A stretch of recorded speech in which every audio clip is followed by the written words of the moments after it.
What's up, people? Pizowell here, and today I want to talk to you about 2019's Black Christmas. It's Christmas break at Hawthorne College, and there is a cloaked killer targeting co-eds on campus. All of the co-eds on the killer's hit list seem to have one thing in common. They're all close friends with Riley, who was date raped by a member of Hawthorne College's elite Founding Fathers fraternity. Now, I'm no Hercule Poirot here, but I think it's all connected. Now, it's impossible to talk about 2019's Black Christmas and not talk about the controversy that surrounded it upon its release. Many people had labeled the film as being woke, and it appeared to have a very anti-white male agenda. The movie also had one of the worst trailers I have ever seen. It was rated PG-13 and ostensibly appeared to be yet another remake of Bob Clark's 1974 masterpiece of the same name. The movie tanked, and depending on who you trust on social media, you could chalk up its failure at the box office to either the former or the latter. I skipped the movie in theaters, but I have to admit to having a morbid curiosity about seeing the Black Christmas remake once it hit digital platforms. And even though 2019's Black Christmas is about as subtle as a sledgehammer blow to the groin with its message of female empowerment, personally, I didn't find it to be quite as heavy-handed as I thought it would be. At the heart of Black Christmas 2019, you have the character of Riley, who was the victim of a very real and oftentimes very overlooked crime. And all she and her friends want is for her voice to be heard and for the creep who raped her to be brought to justice. A quality slasher movie could have been built around that story, because I believe most slasher movies are inherently female empowering. However, the makers of 2019's Black Christmas seem to disavow horror fans by having the film cut down to a PG-13 rating, and even went so far as to say that the movie was not intended for horror fans, but that the target audience for Black Christmas 2019 was teenage girls. Still, I went into the movie having made a deal of sorts with myself. I wanted to review Black Christmas 2019 as a slasher movie first and foremost. And as a slasher movie, Black Christmas 2019 is really bad.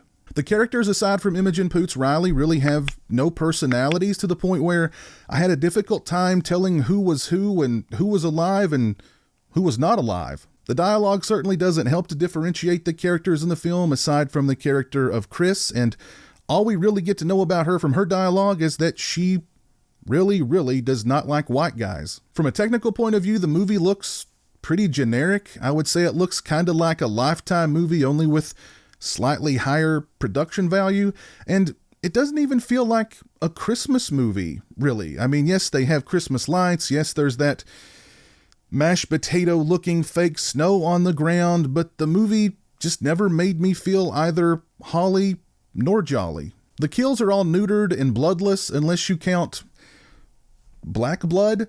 As a matter of fact, I'm shocked that this movie didn't land a PG rating. The violence is so watered down to the point that even if this movie aired on primetime television uncut, I doubt that it would receive a TVMA rating. And then we have the killer and the big reveal, most of which was spoiled in the trailer. The killer isn't imposing or menacing in any way, shape, form, or fashion, and the killer reveal and motivation is just dumb.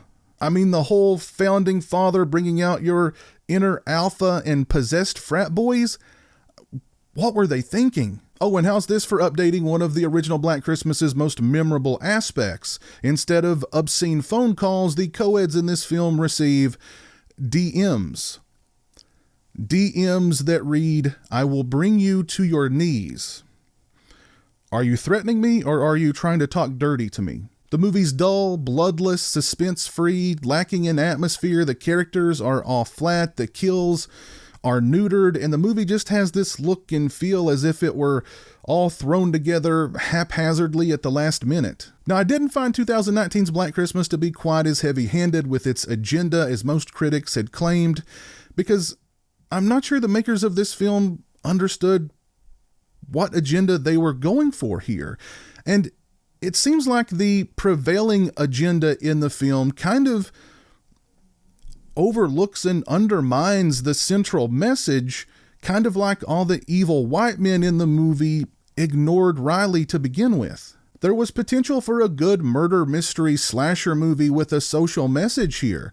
Just don't call it Black Christmas, because calling this movie Black Christmas is an insult to Black Christmas. Hell, even the first Black Christmas remake. And as a straight white man, I can tell you with certainty, there is no underground order of straight white men who secretly control the entire planet. Or is there?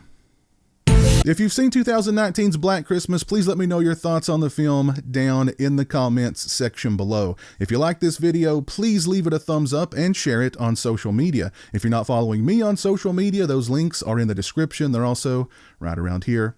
As always, thanks so much for watching. I really appreciate it. Take care, and until next time, peace.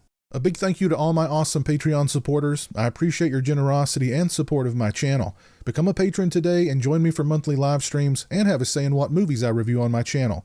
Patreon.com/pizowell or follow the link in the description.